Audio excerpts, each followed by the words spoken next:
Right now, we're going to bring in our next guest. This is a good old buddy of ours. Definitely love his work.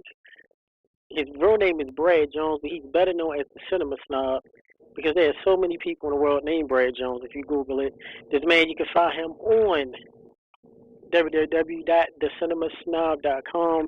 This man does great things such as the midnight screenings where he sits in the car with his friends. Does very hilarious reviews of movies. He has something called Brad Tries where he tries a lot of random food items that you'll definitely want to check out. He has other things called DVR minus R, Hell, Flaming Brian's Kitchen, 80s Dan, so forth and so on. That being said, we're gonna bring in right now, live, none other than Brad Hey, Jones. Welcome, brother. hey, how's it going? Hey, what's Thank going you on, very man? much. Good. Was that intro good enough for you? Absolutely, it was the right Brad Jones and not the football player. Yeah. Yeah. Well, welcome to you Under the Mat Radio. We've had massive tweets from a lot of your fans, and the first thing that you told us, they even got private inboxes. It was like, I didn't know Brad. I didn't know the Cinema Snob was in the wrestling. This is interesting. I said, well, we'll find out. Of course, we cover a lot more things than just wrestling here on the show. So, before we start you off, Brad, I'm going to bring in a good buddy of ours, good host, the Chuckster. You there? Yeah, I'm here. Hi, everybody. Doing good. We're Hey, what's bringing going in on, the man? Chuckster, Brad, because of the Chuckster, he's the reason why for years ago we got to know who you were. So I'm gonna start it Hmm. off with the Chuckster and have him start off with a question. Cool. Yeah. Yeah. Well, first of all, I'd just like to say it's a pleasure to speak with you.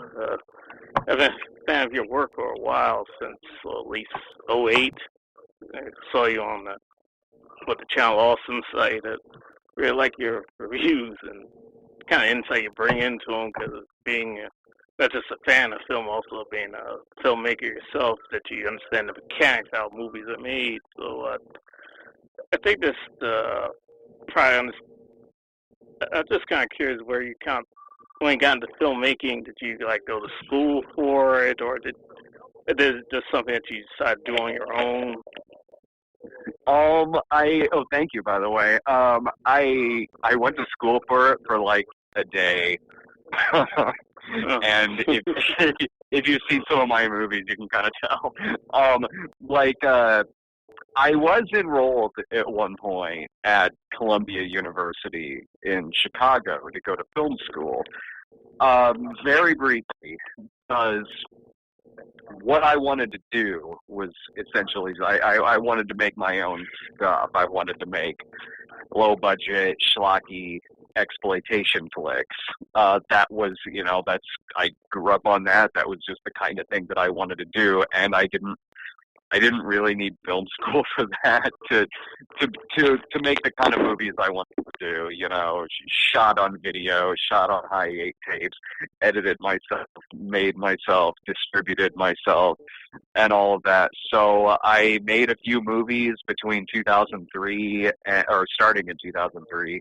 I made a few flicks. I made a uh, serial killer movie called Freak Out. I made a sleazy flick called Cheap and a cop movie called Night Heat, and it didn't really go anywhere.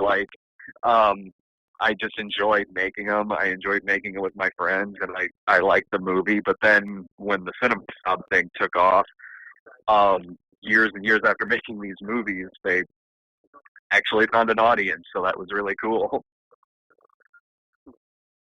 Oh, thank you for that. Now, Brad, what do you want us to call you? Brad Jones, Cinema Snob? What do you want us to refer Oh, you as? Brad's fine. Brad, okay. So everybody knows it's not Brad Jones, a football player. This is Yeah. Or the local politician in Springfield. Here in Springfield, there's some other guy named Brad Jones too. With that being said, we're going to turn it over to NFC Gameboy, my co-host. okay, well, Brian, let me ask you something. What's up with the car, man? Like, how did the car thing really kind of, a lot of Oh, people, You know, they when they do review shows and stuff on YouTube over the years, you know, they do it in their room or they do it at the theater. They leaving out and stuff. But for some reason, you get kind of intimate when you get into the car and then the back seat at that. And it's a funny type of vibe that I think that you've kind of created and you kind of coined. So explain that, like that whole notion of the back seat when you're reviewing and not for other things. Oh man, like it feels so weird when I'm outside of the car and talking about a movie. Like, we didn't have a car when my girlfriend Violet and I were talking about the Green Inferno, and it felt so weird not being in a car talking about it. That just kind of happened, sort of just by happenstance. Like, the first midnight screenings episode was for Thor. And so we didn't know it was going to be a weekly thing. So we saw that Thor was getting a midnight screening, which wasn't surprising because it was a big movie. But we went to it, and I was like, okay, well, let's do this. We go to it, and then on the ride home, we hold up the camera, and we just talked about the movie on the way home. And then when I looked next week, there was like Priest and Bridesmaids was also getting a midnight release. So it just sort of organically became a thing. Like, over the next few weeks, we realized they were going to do this all summer. So then it kind of became this point with us to be like, let's see if we can do this. Let's see if we can literally do all of these that are getting released at midnight throughout the summer. And doing it in the car was, it was honestly the most convenient because we were all coming from different homes and different apartments. So we're meeting there at the theater to see these movies, and then we talk about it in the car afterwards because we're there in the parking lot. And I think like it evolved over time because early on we were holding the camera, and then the following year we just set it on the dashboard. I don't know why that didn't occur to us sooner. And I think in some of the earlier ones, we're literally driving back to the house, whereas like now we just set it on the dashboard and we just talk about it in the car. It's unique in a way that it's like early thoughts on these movies. You know, we're literally coming out of the theater and going in the car to talk about them. So they're very reactionary reviews. It isn't like we've got a bunch of time to think about this, which sometimes honestly would be beneficial, but at the same time, there is a nice gimmick of these being very reactionary reviews, even if over time I might even disagree with myself on some of them. Well, of course, thank you. Brad, we know was very recent because you notice every Brad video, midnight screenings, Brad is always sipping on a movie cup. So, of course, the question is, do you have to get refills, or y'all still sipping on the same cup from the movie? Because it's like you and someone else. Huh? Do I get refills on my drink? Yes. Do y'all get refills before y'all start the screening? Oh, I don't get any refills because like the sizes at our movie theater are really big, so that kind of big cup that I'm drinking out of in those is a small. Wow. And I have like a rewards card, and with this rewards card, you can get free upgrades, but I don't on that drink because it's already big enough. It's like, I'm not going to drink like an entire jug of soda, but like, so that's just simply my soda when I go to the movie theater. Like, by the time the movie's over, I still haven't finished all of it, so I still have some left. So usually I'm kind of sipping on it in the car. And also I like having that there too because, you know, they're unscripted. They're completely ad-libbed, all of them. So sometimes I need to collect my thought about something. And a way to do that is just go for the drink and kind of sip on it a little bit. And while I'm doing that, like, okay, let me try to collect my thought on what the next thing is I'm going to say. So, we got a question from a fan on Facebook from James. Brad, I love your work. If anyone was able to make an action figure of you or your crew, what would be included in it? I think that an action figure of me should come with like a little Lloyd, my cat, one of my cats, Lloyd. Um, and the chair, like it should come with the chair that the Snob always sits in. If it's of the Snob, it should definitely come with the chair and with Lloyd. If it's me, um, hoodie, dark glasses, probably a thing of Crystal Pepsi, maybe. Actually, it'd be kind of funny if it came with the not even coming with the whole car. If it just came with the car seat. And you also got to add the little light, because it's always funny how y'all talk. After a while, someone has to open the door to close it so the light, the little car light can stay on so we can see you.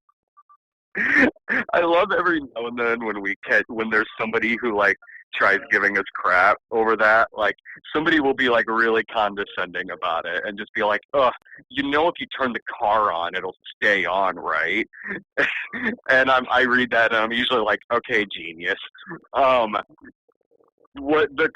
car just it automatically goes off every 10 minutes, and while it is true that it would automatically stay on if we had the car running, two things: one, that would drain the battery really fast, and two, you would hear the rumble of the engine a little too much as we have the camera on the dashboard.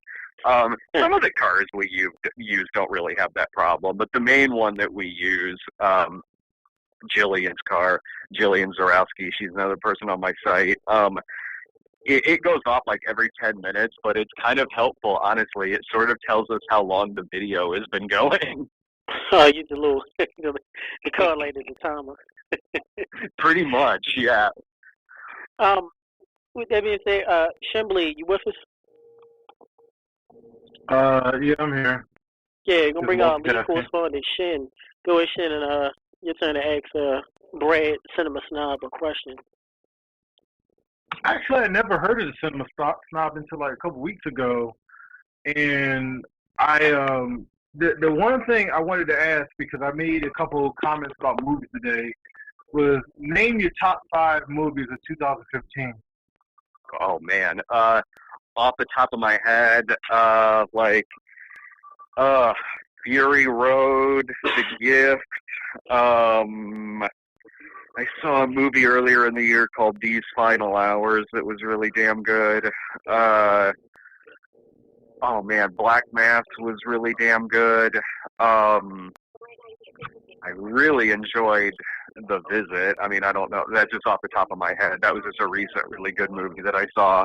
I don't know if by the end of the year that would be on my list or anything, but by the time the end of the year comes around, Fury Road and The Gift and It Follows, that was another really good one. Those will probably be on my list somewhere. The Chuckster, you with us? Yeah, I'm saying. Well, see, Brad, me and the Chuckster watched Fury Road a couple weeks ago, and at first I really wasn't really into watching it, but one day me and the Chuckster watched it. I had to say it's a very great movie, one of my favorite movies in general, not just for this year, but just the cinematography, the characters, the action. I really did love the movie. Oh man, yeah, the stunt work and everything, so freaking good. Chuckster, your thoughts on Fury Road? Yeah, I was rather impressed with it. I mean, well, I was always a fan of Mad Max. I remember seeing The Road Warrior when I was like a kid, like around 10 or so. So Beyond the Thunderdome, so hearing this new Mad Max film, first I was kind of wondering, is it going to be as good as the previous ones? Then I was rather impressed that, it is, because it just hits the ground running and never stops.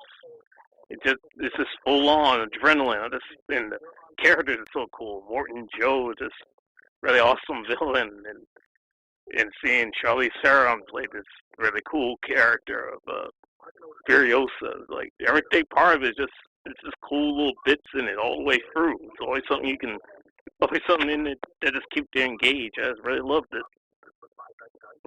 Oh yeah, and here we have this like director in his 70s, George Miller, who comes back and shows modern action movie directors how it's done. Yeah. Because it's nice to see that it has so many actual practical effects to it and actual things that are happening. It's not just something in a computer that's usually what's done today. Is let's do it in CGs. Like he does pretty much everything real for the most part. Oh yeah, and like how you see in like lesser action movies, like all the shaky cam stuff because they don't want to do any Yeah. choreography or because the person in the movie can't fight. Yeah.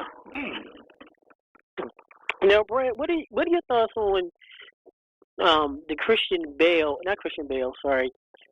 Tom Hardy is an actor. A lot of people that are friends with the like movies and me and NSC Gameboy can vouch. They say, well, Tom Hardy is a born actor. He always grumbles and you know, and, yeah, and you know, a good buddy Hal Rutnick from Honest Trailers, they actually made fun of that with Tom Hardy, but he just said like very little words in Fury Road, even though the movie was great. He only said like one-liners. And what are your thoughts on that, Brad? Do you agree with that? Well, I mean that's Actually, you never very. saw Bronson. Oh, Bronson was damn Yes, good. Yeah. That is true. Well, that's just the kind of character that it is. You know, that's like knocking a Dirty Harry movie because he's kind of gruff sounding. I mean, that's just what Dirty Harry does. But so I don't think it's out of place at all in a Mad Max movie. And he spoke. He had more than a line or two in it, but. And scenes where he didn't have any lines, there was really no reason for the character to be talking. So he used grunts and he used different noises to kind of convey through expressions and through that whatever he might have been feeling in that moment. And that honestly really does also go along with Mel Gibson's portrayal of it. I like Tom Hardy. I think he's really entertaining. I've got no I wasn't really that big on Dark Knight Rises, but other than that, he's a very entertaining actor. I've got no problem with his style of acting. It's a style of acting and he does it really, really well. I've got no qualms about it. He's very versatile. Like he's not the same in other movies as he is in Mad Max. He's not the same in other movies as he is in Dark Knight Rises or in Bronson or in several other movies he's done. He really kind of goes for roles that aren't really unlike other ones that he's played prior to that.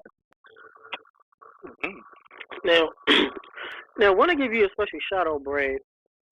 We have a good buddy, Chris DiPietro. He's the owner of Figures Touring Company.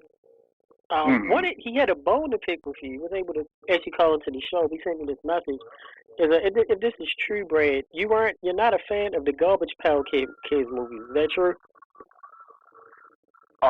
That's more so Doug Walker, who plays the nostalgia critic. I think when Doug was asked what the worst movie is he ever saw, he said the Garbage Pail Kids movie.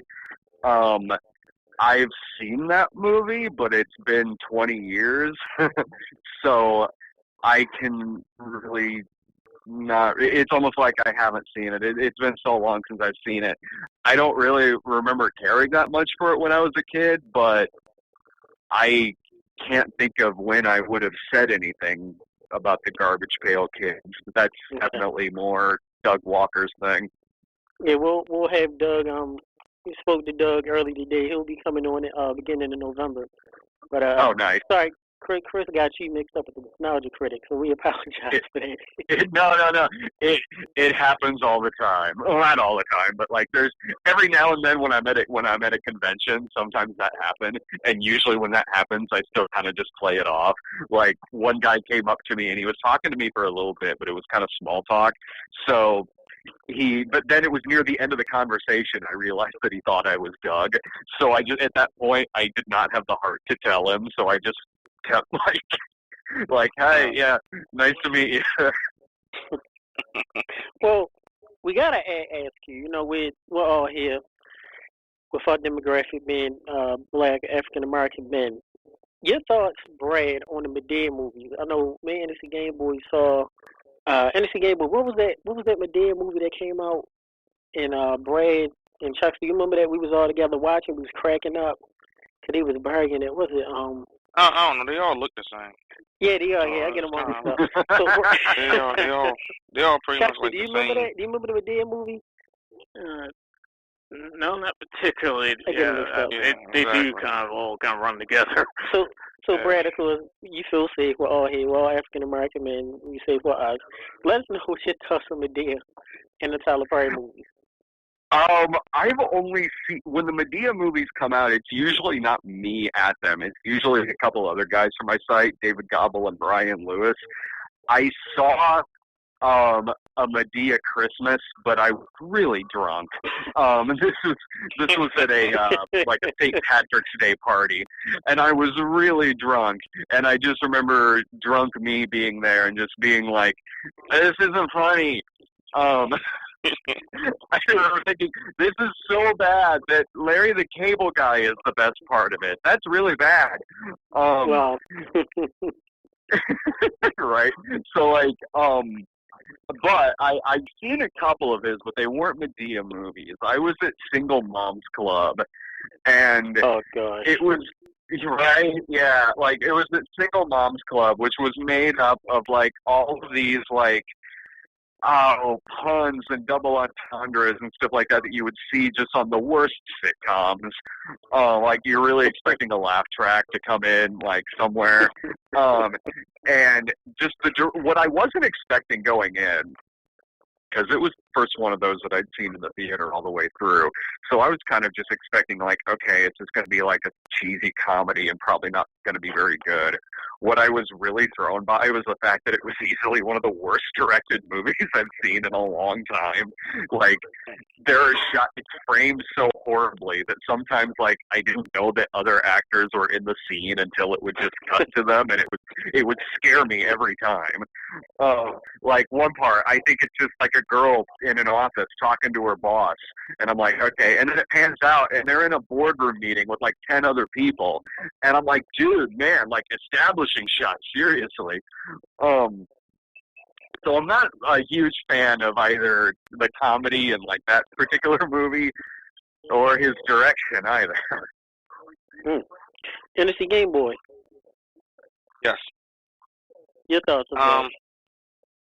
Well, you want me to piggyback off the question, or you want me to ask my question? Piggy on back, and then ask your question. Fuck my dad. I'm sorry. I mean, I respect Tyler Perry as a writer, and you know he's very, very wealthy, and he's given a lot of jobs to a lot of the African American Black community and stuff. But I'm just really not a big fan of his movies and stuff. You know, it's pretty much all the same thing. I remember the Boondocks. I think they made a parody of it years ago. Yeah, they did. Yeah. It was pretty much like the same thing. You know, it's all this Christian-based stuff, but half the stuff that is in the Bible, you know, he's not really permitted to use it, but all these church people and stuff just run to it and gravitate to it. And nah, fuck him. Like, you know what I'm saying? Well, so, it's just the truth. actually, that was season 3, and it was a big controversy with Turner Network because Tyler Perry shows are on Turner Network, House of Pain and Meet the Browns, and when he had heard about it, he threatened the company that he was going to pull his shows, and he fired a couple people off his from his company. So what happened is that Aaron McGruder and the Boondocks, they don't air it in the United States anymore because Turner Network is also Cartoon Network, as you know. So they air it in Canada and everywhere else that you can download if you don't have it, or you just buy the DVDs. But really, I think I kind of have to say NBC Gameboy is a little wrong for what he was saying. Tyler Perry's a great entrepreneur, but he's a horrible shitty writer. Like, his plays are good, and I love his players. I like watching his plays. And honestly, Brad, I fast forward through the singing because I'm not a gospel person. My family's gospel. Yeah, we all do. I fast forward through it. My ex-girlfriend, she tried to get me to hold on, but, you know, it was like guaranteed tender time at the end, so you know how that is. Wait, does Brad know what tender time means? Yeah, you know, you know what tender time is, right, Brad? I know what means? Tender time. I don't think I do, actually. Getting it in. What? Getting it in. I can't hear you. I'm sorry. Sorry about that. Go ahead, George. Oh, knocking boots. Oh, okay. Knocking boots. It's What? 1995. Well, white people, you gotta let them know. It's all good. Right. So, He has we got a white point. people. We can't keep getting it in. How in the hell we So- get on this subject? So anyway, so what I was saying is that Tyler Perry, when his plays turn into movies, they turn out horrible except for like 3 of them. And it gets to the point where like people go and throw their money to it, but when you see on Rotten Tomatoes, they're like 15 and 10s, and even Transformers movies aren't that bad. And I hate Transformers, the movie series. So the getting Michael back to Bay that movie point- series. Oh yeah, They- yeah. That's the what I'm Michael Bay talking about. movie. The 80 Don't- ones, yeah, that was good. Michael Don't, Bay. don't forget, don't forget Turtles in it, the Game Boy. Wait, yeah, exactly. wait. Speaking of turtles, and this is a famous question. We've asked Hal Rudnick from Screen Junkies and Justin Donaldson and a lot of people. Brad, your thoughts on the Michael Bay turtles, the 8-foot tall turtles?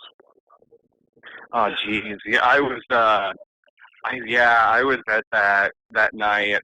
Jillian and I went to go see that, and it was one of the most annoying screenings because, I mean, yeah, the movie wasn't very good, but, like, there were a lot of babies in that theater, and then there was something that was wrong with the projector, and it was supposed to be in 3D, but it wasn't, and so then about 40 minutes into the movie, the projector shuts off, and then the manager's like, hey, sorry about that. We're just going to start the movie over again and in 3D. It's like, oh, you got to be kidding me. So I went to like... Why would you watch Turtles in 3D? Oh, God. Like, I went to the arcade and, like, killed 40 minutes and waited for the movie to catch up.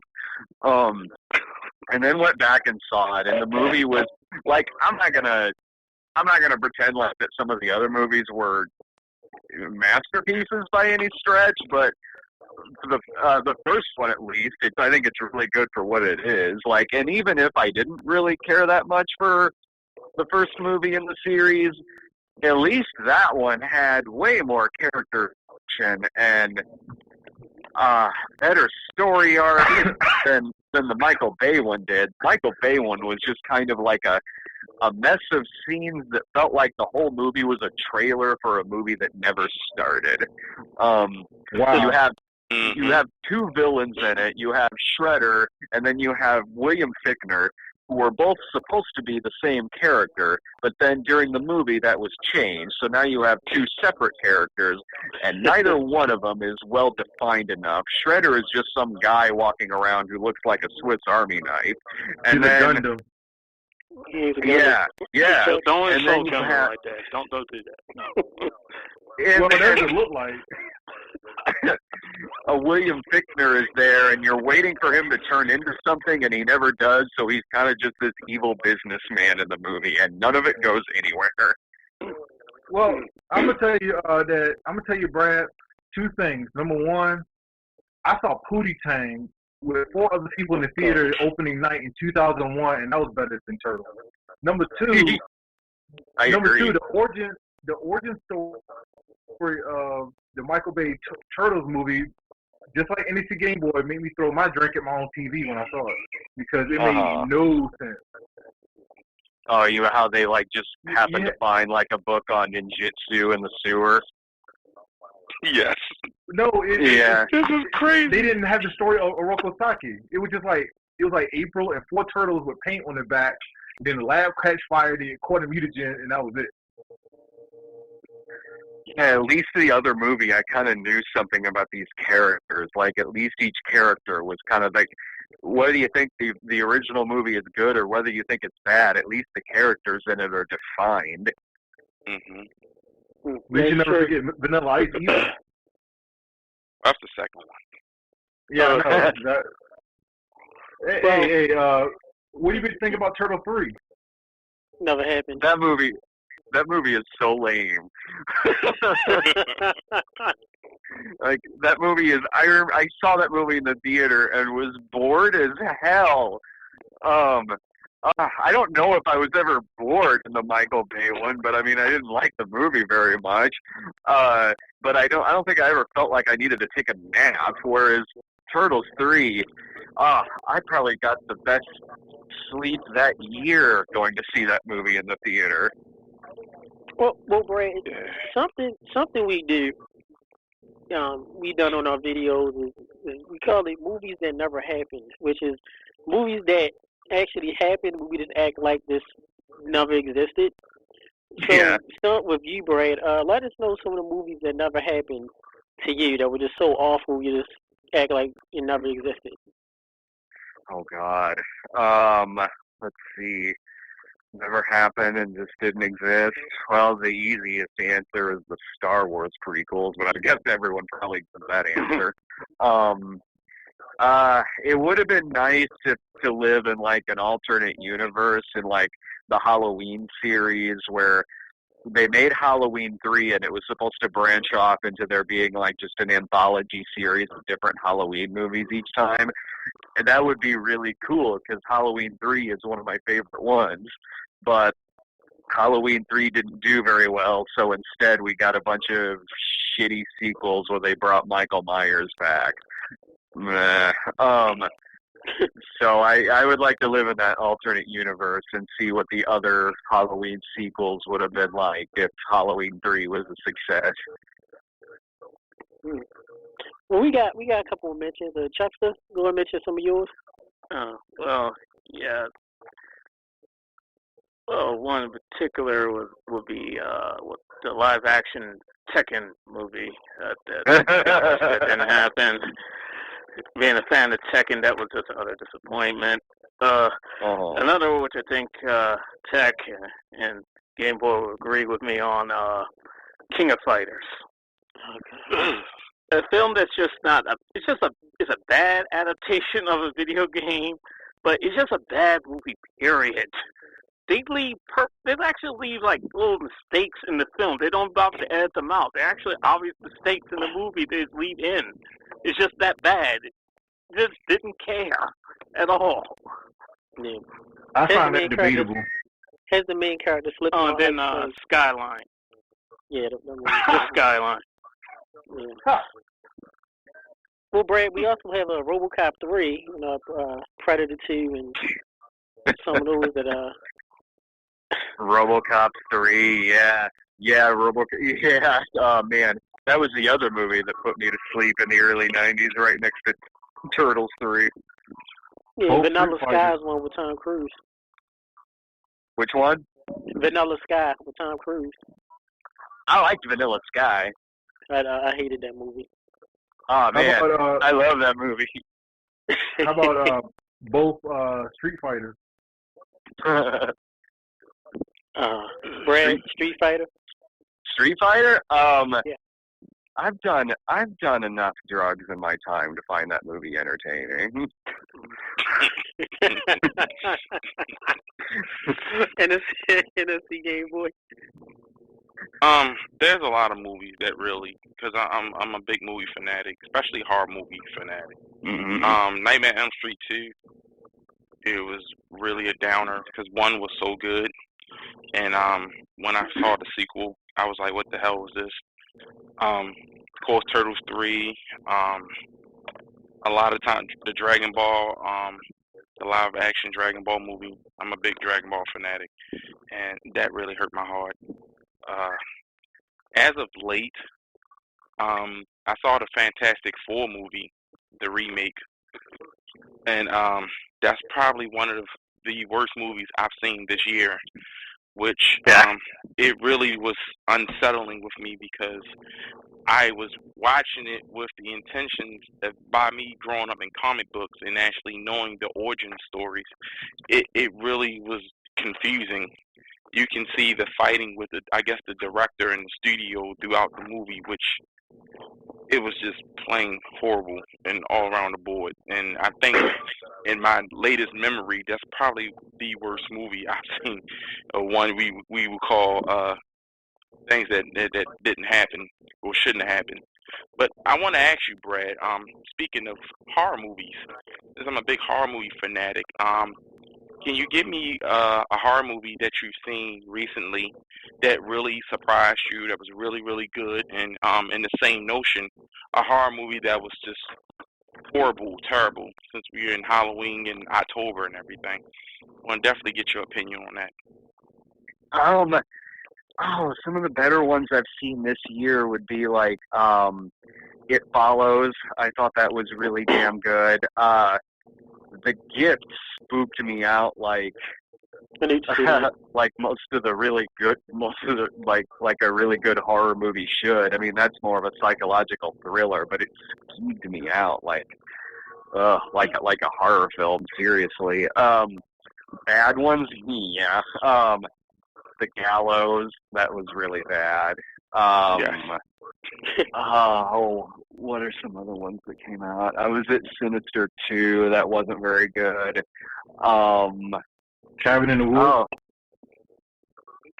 Cabin in the Woods. Cabin in the Woods is really damn good. I was thinking of ones that were coming out that came out I'm talking this about year. this year, shit. But I wish I go see so many movies that sometimes it's hard for me to think off the top of my head if I don't have a list in front of me. I usually see about 2 or 3 movies a week. But as soon as you said really bad ones this year, The Gallows instantly came out of my head. Yeah, that was bad, and I saw that too in the movie. Well, I will give a shout out to Brad is the reason why I started watching Raid Redemption. I remember watching his midnight screenings, and he was like, "This movie makes you feel like it's he actually in it." And I was like, "Okay," and I watched it because Brad, you recommended it.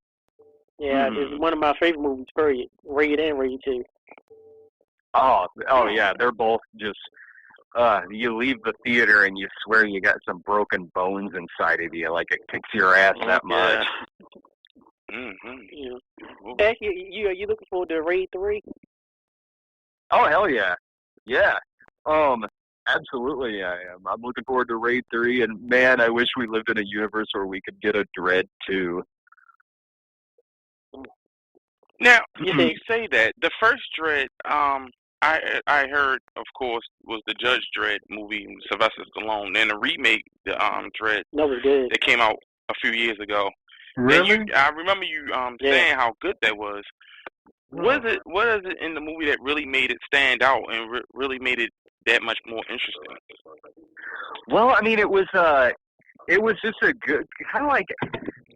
A lot of the really positive things about it I could also say about The Raid. I mean, they both have similar plot lines, but Dread, it was refreshing to see this movie that, as much as I do like a lot of comic book movies that come out, it was cool seeing one that is just simply about this smaller situation here, as opposed to we need to save the city from getting nuked or something giant and fantastical. Here we have just this movie about this guy and some other cops who are trapped inside of this building, and they have a clear mission to get to the top of it to just wipe this girl out. Like, it was refreshing to see that. And also that it did not hold back in several ways. It did not hold back in the violence. It did not hold back in the sleaze. It didn't hold back in its 3D usage either. It was some of the best 3D I'd seen in a while.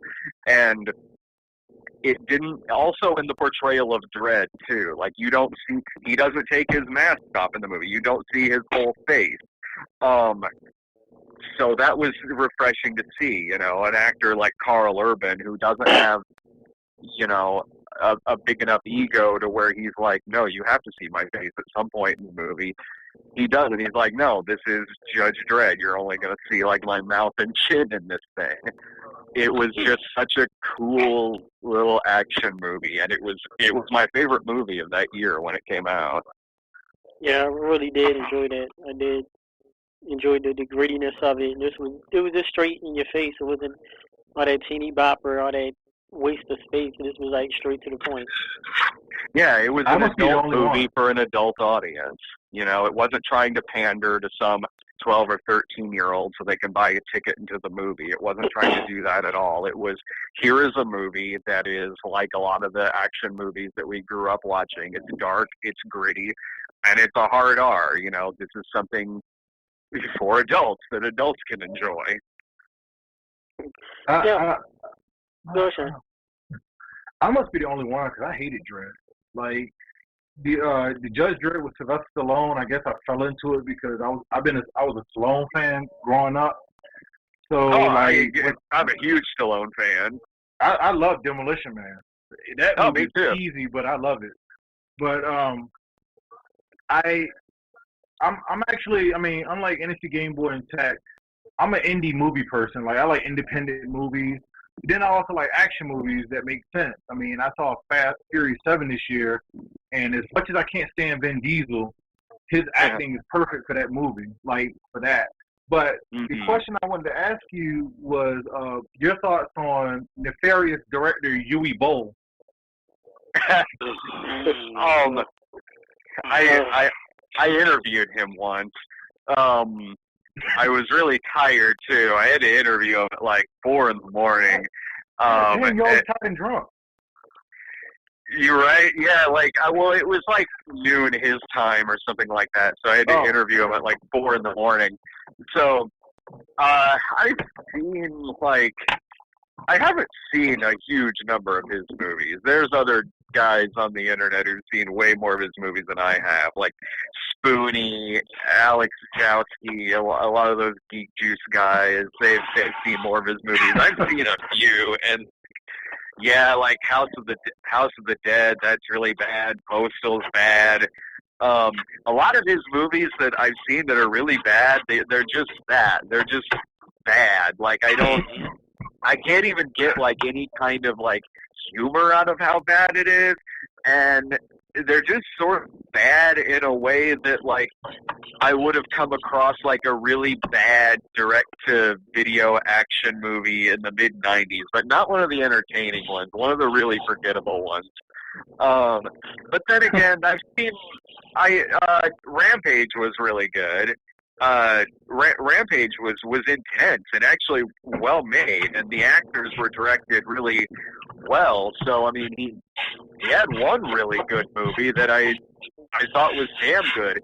He screwed it up when he made a sequel that was one of his worst movies. So even in success, he still finds a way to make it a failure. Well, I will say this. I will say this real quick. That I seen all 3 Blood Rain movies, and I don't know why I put myself through it. I like vampires also, but it got to the point where I heard news weeks ago, and I told Tech this, that there's going to be a World of Warcraft movie, a WoW movie, and he actually stepped up to direct that movie. And Yui Boll is so bad that people said it's not going to be you. That's what we're going to say. Yeah, there's no way that's gonna happen. Yeah.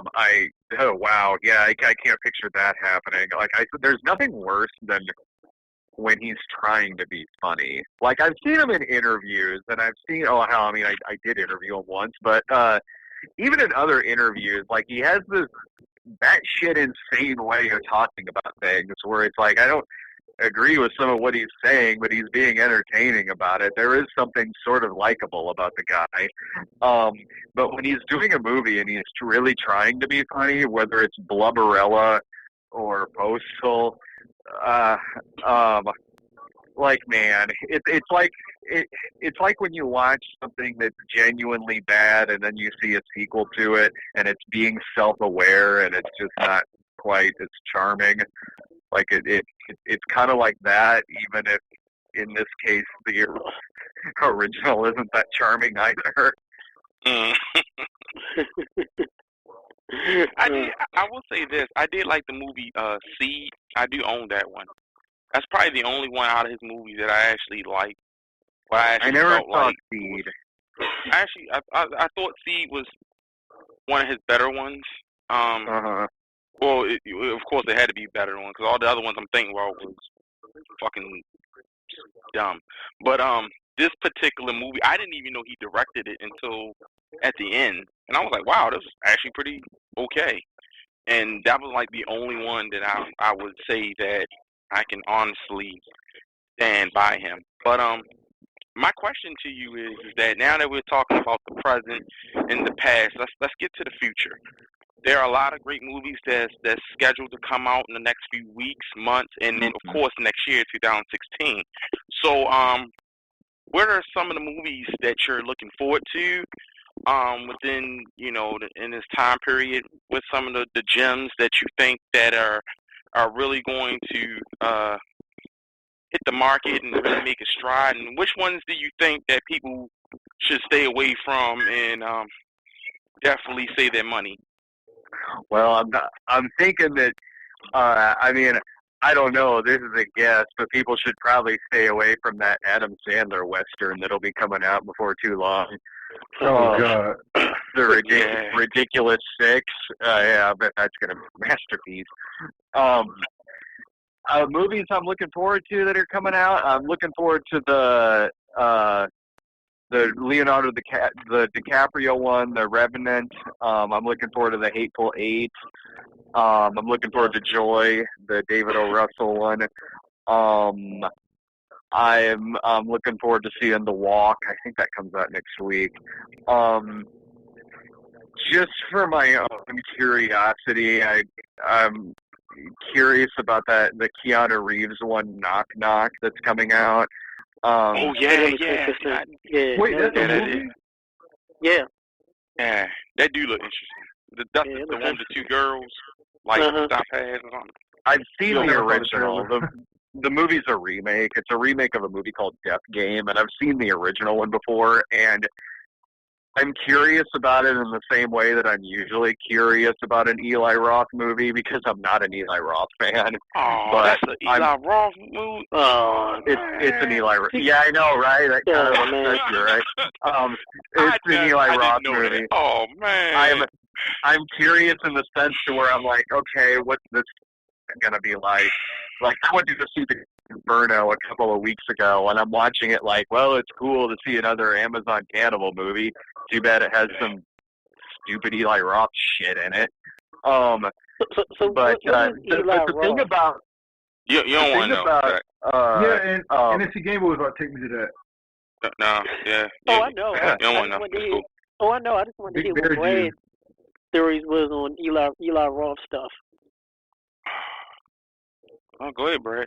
You want to say about Eli Roth? Well, the thing about Knock Knock is I've seen the original, and the original one's okay, but it does have a couple of female characters in it, Colleen Camp and Sandra Locke, and they're kind of annoying throughout the movie. There's some parts where they're creepy, especially Sandra Locke. She's kind of creepy through some of it, but there are parts where they're kind of annoying.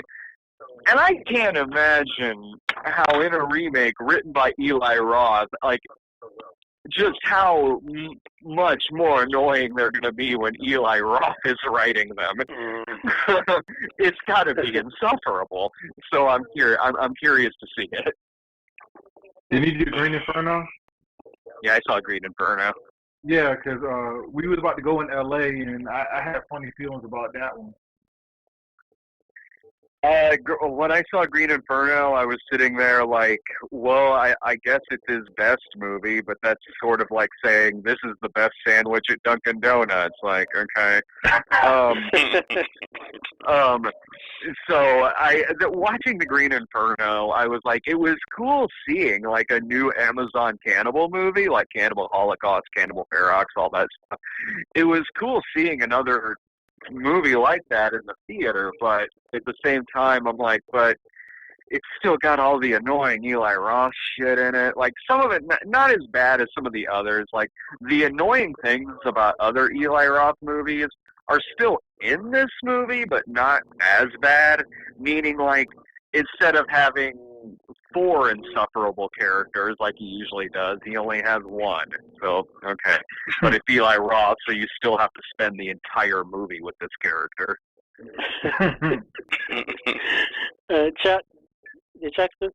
Yeah, I'm here. So, there was at least one thing I wanted to ask you about. It was, recently you did like a couple of videos about the TV series Tequila and Bonetti. Yeah. It's just that I remember watching that show when it first aired on TV. So when you started talking about it, it's like you just brought that back to mind because I forgot they even existed. So I was So wondering when how you did saw it,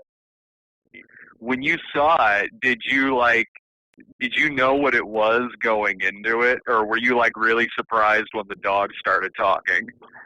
Well, I knew about the talking dog part only because I think it was like an article in like the old Disney Adventures magazine that was talking about the show before it aired.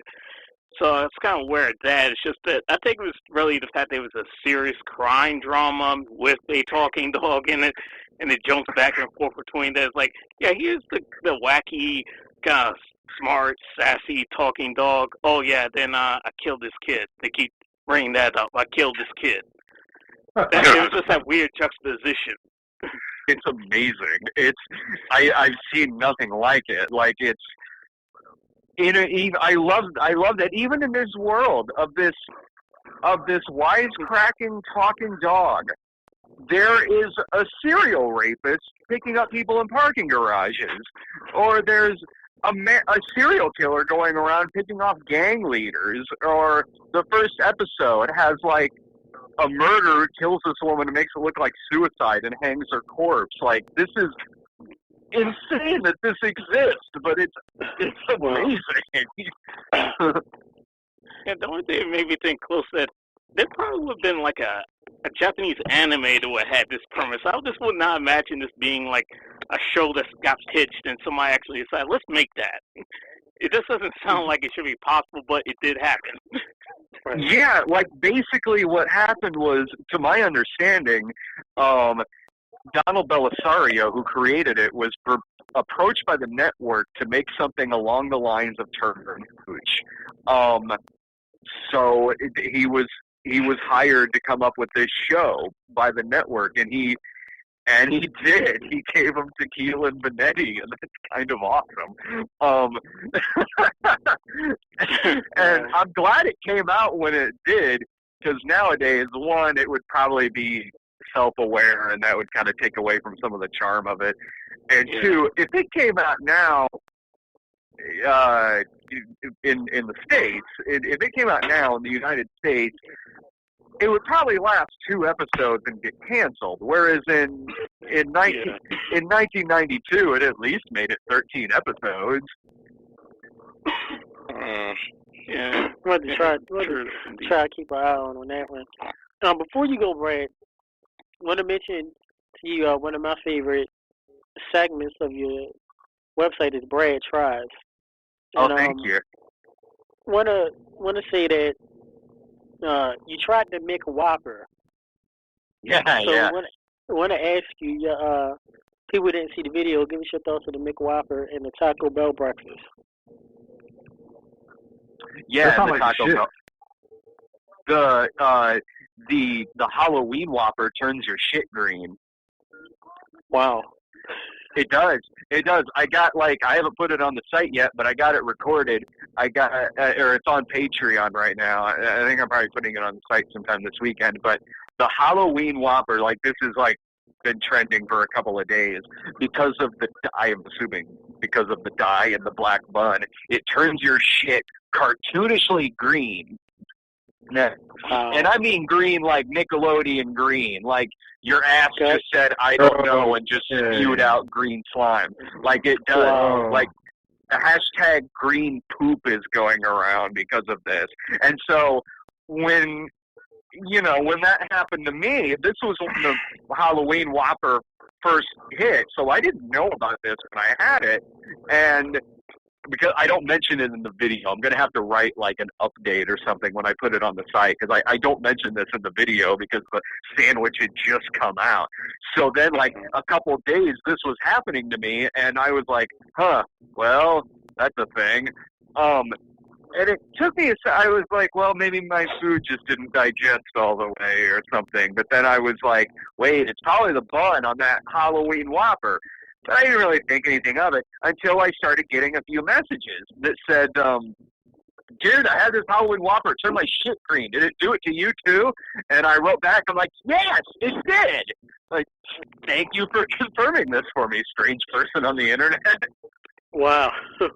Well, everybody still enjoy your dinners. Don't listen to the last 3 minutes about the burger. No, I don't. could tell you Don't listen. Keep listening to it. Keep listening to. I could tell you way grosser things than green poop. That's good. I know about it. Yeah. And it's a Game Boy. I don't really have much to say about the poop, so I'm just listening. Did you try the Halloween Whopper? I did, and I actually enjoyed it. The A1 No, sauce, it's good.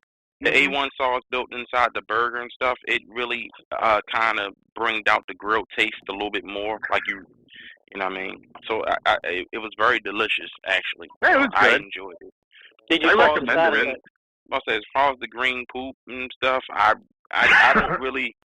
I didn't really turn around and look at my poop like that, you know. You know, I wiped my ass and I washed my hands and flushed the toilet, and that was pretty much the end. So for all the people out there that's been, you know, monitoring their poop like that, you know. What the hell? You might don't wanna take monitor more pictures than- of it like the rest of us do?